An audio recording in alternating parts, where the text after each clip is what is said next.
Hi friends, இது Sandhya healthy cooking channel. இன்றைக்கி இந்த வீடியோவில் நம்ம கணவாயை வச்சு ஒரு சூப்பரான கூட்டு பார்க்க போகிறோம். நம்ம கறி குழம்பு வைப்போம் இல்லையா, அதே மெத்தடில் ரொம்ப சிம்பிளாக ஈஸியாக ஒரு 10 நிமிஷத்தில் வைக்கிற மாதிரி இருக்கும். இன்றைக்கி கணவாயை எடுத்து இந்த மாதிரி துண்டு துண்டாக கட் பண்ணி எடுத்து வச்சுருக்கேன். இப்போ நம்ம எப்படி ரெடி பண்ணுறதுன்னு பார்க்கலாம் வாங்க. அதுக்கு முன்னாடி நீங்கள் இன்னும் என்னோடய சேனல் சப்ஸ்கிரைப் பண்ணலைன்னா சப்ஸ்கிரைப் பண்ணிவிடுங்க.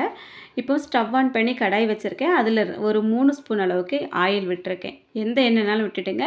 தேங்காய் எண்ணெய் சேர்த்தா இன்னுமே ரொம்ப வாசமாகவும் டேஸ்ட்டாகவும் இருக்கும். இப்போ அதில் கொஞ்சமாக கடுகு சேர்த்துட்டு, கடுகு வெடித்ததும் ஒரு 2 பல்லாரி நல்லா பொடியாக கட் பண்ணி எடுத்து வச்சுருக்கேன். அதையும் சேர்த்துக்கிட போகிறேன். இப்போ இதில் கொஞ்சமாக கறிவேப்பிலை சேர்த்துடலாம்.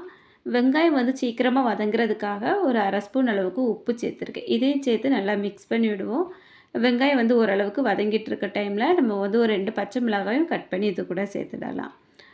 மிளகாய் சேர்க்க விருப்பம் இல்லைன்னா சேர்க்க வேண்டாம். சின்ன குழந்தைங்களாம் இருந்தால் மிளகாயை பார்த்தா சாப்பிட விரும்ப மாட்டாங்க இல்லையா, அதனால் உங்கள் விருப்பம். இப்போ ஒரு அரை ஸ்பூன் அளவுக்கு இஞ்சி பூண்டு பேஸ்ட்டு சேர்த்துருக்கேன். இதே நல்லா வதக்கி விட்டுடலாம். இப்போது இதில் நீங்கள் தக்காளி சேர்க்குறதா இருந்தால் 2 தக்காளி கட் பண்ணி சேர்த்துடுங்க. தக்காளி ரேட் அதிகமாக இருக்கிறதுனால நான் இன்றைக்கி தக்காளி சேர்க்காம தான் இந்த கூட்டு வச்சுருக்கேன். இப்போது இது எல்லாமே நல்லா வதங்கினதுக்கப்புறமா க்ளீன் பண்ணி எடுத்து வச்சுருக்கேன் கணவாயை நான் இது கூட சேர்த்துருக்கேன். கனவா இப்படி ஒரு கப் அளவு தான் இருக்கும். இது நல்லா வதங்கி சுருண்டதுக்கப்புறமா அளவு குறைவா தான் வரும். ஒரு 3 பேர் சாப்பிட்ற அளவுல தான் இருக்கும் இந்த கனவா கூட்டு. இப்போ இதில் நான் வீட்டில் அரைச்ச குழம்பு மசாலா இருக்குல்லையா, அதில் 1½ ஸ்பூன் சேர்த்துருக்கேன்.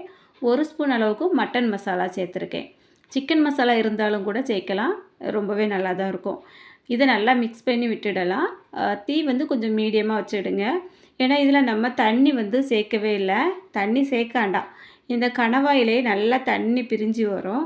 தண்ணி சேர்த்துட்டிங்க அப்படின்னா ரொம்ப கிரேவி மாதிரி ஆகிரும். அதனால் தண்ணி சேர்க்காமல் அதில் இருக்கக்கூடிய தண்ணியிலே நம்ம வேக வச்சிடலாம்.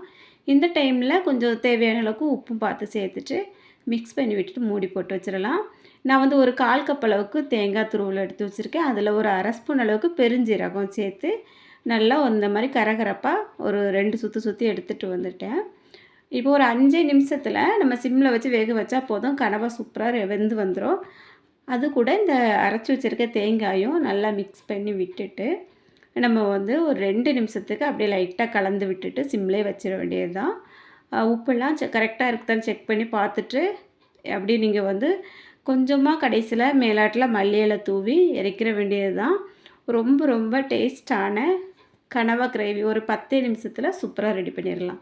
இந்த ரெசிபி உங்களுக்கு பிடிச்சிருக்கோன்னு நினைக்கிறேன். வீடியோ பிடிச்சிருந்தா எப்படி இருக்குது அப்படிங்கிறதையும் கமெண்ட்டில் சொல்லுங்கள். அப்படி நீங்கள் நம்ம சேனலை சப்ஸ்கிரைப் பண்ணிவிட்டு பக்கத்தில் இருக்க பெல் பட்டனை ஆன் பண்ணிடுங்க. இது வரைக்கும் இந்த வீடியோ பொறுமையாக பார்த்த எல்லாருக்கும் ரொம்ப ரொம்ப நன்றி. வணக்கம்.